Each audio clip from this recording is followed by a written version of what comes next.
Ladies and gentlemen, welcome to Destiny. I'm Death from Above. Welcome to a very spooky Armsday. It is the Festival of the Lost. It is Armsday. It is Wednesday. We're going to go check out Banshee44's Foundry orders. See what he's brought us with my Ingram on my head, or my Traveler on my head. I've been wearing an Ingram. Now I'm wearing a Traveler. It's very fashionable. Makes you look like a cue ball.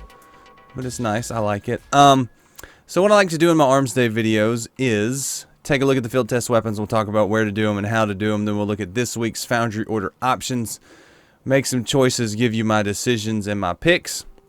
And then we'll look at next week's Foundry orders, talk about them, and do a little dance. If you want to know how any of these guns shoots in the real world, I do an Armsday preview video on Saturday, so it's on last Saturday's upload. So I'll link that in the description if you want to check the guns out. But we're going to take a look at each one of them, talk about them, and let's look at the field test weapons first. So Banshee44 has new field test weapons, and don't forget these guns, once you rank up the gunsmith, they can drop it up to 390, I believe.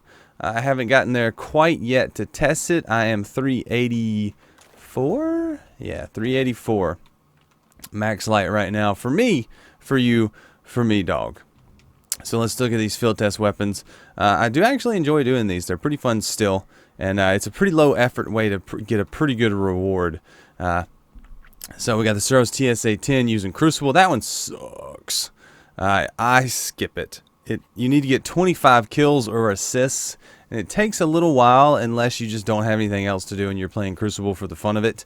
So that one can take a little while to do. I have the Omolon Thesan FR4 used against Vex Minotaurs. I always go to the Citadel on Venus to do this one, just because that's where I end up doing it the most. Suros TSP-10 used against Vex targets. I go to the Citadel and do both of those at the same time. Then we have the Hakke Herja-D shotgun used against Hive targets, and the Omolon Thesan R1 to use in Crucible. The two Crucible guns this week kind of are no fun. If you're good with sniper rifles or you don't mind messing around, they're going to take a little while unless you're just very good, or Mayhem is up, but I don't think Mayhem is up. So those two this may be a week to skip these guns. But the shotgun used against Hive targets anywhere, use it on the moon, use it on the Earth, on the Cosmodrome, on patrol. You can do it in the Plague Lands. Just shoot Hive with the shotgun. This shotgun shouldn't take you too long. It's not too bad, but like I said, these two Crucible guns kind of suck. If you don't feel like doing them, it might be a week to skip these. I might actually skip them. But let's take a look at the Foundry orders this week that Banshee has for us. We have the Omolon Thesan FR4 Fusion Rifle, a gun that I really love, and I see a really good option already. I see two pretty good options. So first option, we have Hot Swap, Quick Draw, Oiled Frame, Danger Close, and Rangefinder. I would like a stability talent in here somewhere. But this one with Hot Swap, Quick Draw, and Rangefinder, this gun's going to be really, really good to switch to in an emergency. Switch and ADS and fire all in the same motion. It's going to be very fast. Now, it doesn't have a very fast charge rate, but it has a lot of impact, and it's very good if you're using it for protection against someone advancing on you. So that's a really good option. I can't deny that one. Next up, we have Life Support, Grenadier, Lightweight Injection Mold. That one's okay. It's not as good as the one right before it, so I like the first one definitely. Third option, we have Rangefinder, Enhanced Battery, Hand-Laid Stock, and Grenadier. This one's going to have more stability and give you more range, so depending on your playstyle, this one may be a better option. You're going to have more range with this one. Well, maybe a little bit more range. You're going to have better stability. So Rangefinder makes up for the range you're going to lose on Hand-Laid Stock, but the stability will be better, so your bolt pattern will stay closer together. I would recommend the first one.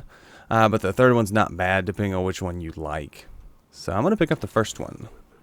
Next, we have the Hakke Herja-D Pulse Rifle. This is the legendary pulse rifle from Hakke. Medium impact, medium rate of fire. First option, Armory of One Zen Moment. High caliber, hand loaded, and reinforced barrel. This one I really like stability on, maybe counterbalance, just because it does have a very up and to the left kick pattern that I don't prefer. It's hard to get used to. For me, for you, for me, dog. I don't know why that phrase has become my phrase of the week or the month, but I like it.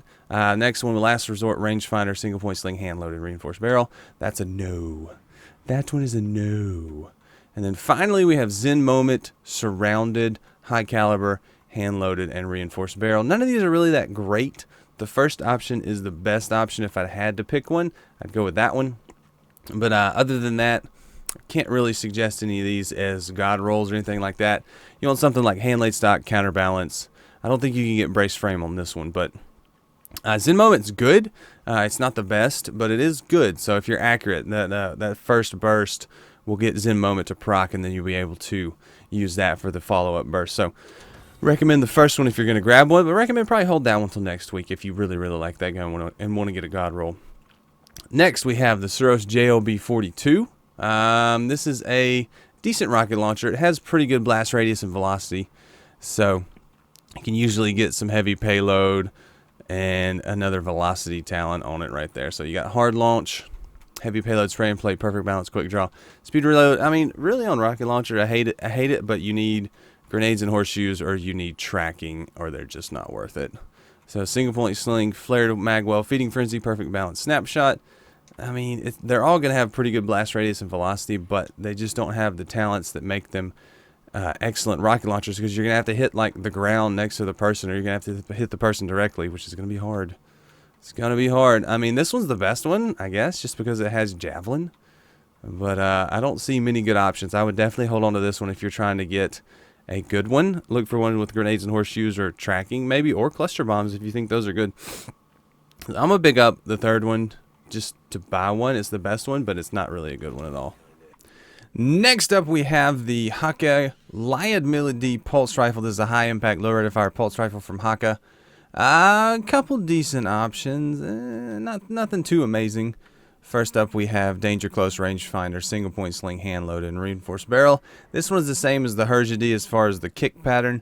I like to have some stability on this as well. Maybe hand laid stock, maybe counterbalance. We have, what do we have here? Glass half full, spray and play, high caliber rounds, high caliber, speed reload, and hand laid stock. So that one's pretty good. Glass half full, spray and play, hand laid stock, good stability, good damage output. And last, we have surrounded, feeding frenzy, snapshot, speed reload, and hand laid stock again. So depending on how you want to run it, surrounded is good if you're doing a lot of PvE with this gun. Although I don't know if I'd PvE too much with this gun. It's more of a PvP weapon. The second option is probably the best in my mind. Third option is not bad, but I would pick up the second one if you're going to pick one up. If not, hold on to one that has a maybe counterbalance, hand laid stock. That would be a good combination on that gun. And then we have the Eirene RR4 high impact, low rate of fire sniper rifle. A couple good options this week. We got life support, triple tap, snapshot, casket mag, and shoot to loot. Not too big a fan of shoot to loot. Triple tap's decent on this sniper rifle. It is low rate of fire, so you can focus on getting those crits on a boss. Life support's pretty good. Snapshot is very good. I'm not too crazy on this gun. It's an interesting gun. Firefly, high caliber rounds, injection mold, exhumed, and unflinching. That's a good combination too, especially for PvE. Injection mold would be good. High caliber rounds would be good. Unflinching is good. High caliber rounds may not be so good on a sniper rifle, but finally we have Firefly, high caliber rounds, rifled barrel, life support, and shoot to loot. All three of these guns are about the same. Maybe the second one is the best option-ish. So that's the one I'm going to grab. So those were the Foundry orders for this week. Next week, we have the Suros JLB-42 high-impact, low-rate-of-fire auto rifle from Suros.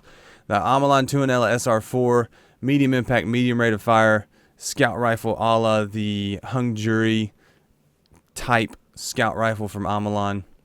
Hakke Herja-D high-impact, low-rate-of-fire hand cannon. Hakke Herja-D mid-impact, mid-rate-of-fire pulse rifle again, and the Lyudmila-D again, the high-impact, low-rate-of-fire pulse rifle. Definitely pick up the 2 first. It's going to be the best gun of the week as long as it has good rolls, which you can usually get a good roll on this scout rifle. Herja-D, AR-45, and Lyudmila all kind of fit the same mold. I've never really found a use for the Juth, but I've heard of situations where it can 2-tap or even 1-tap people in the Crucible. Those are interesting situations. They require a lot of different things, like a Titan bubble, weapons of light, luck in the chamber, maybe final round, stuff like that. So kind of a hard-hitting hand cannon if you get the right situation, but I've never really found a huge purpose for it. But definitely pick up the 2 first. The other 4 as you see fit. And look for that video on Saturday. I'll go over these guns on Saturday, and we'll talk about each one in a little bit more detail and fire them and shoot them, because I've got different versions of each one of these. So thanks for watching, guys. This has been Armsday.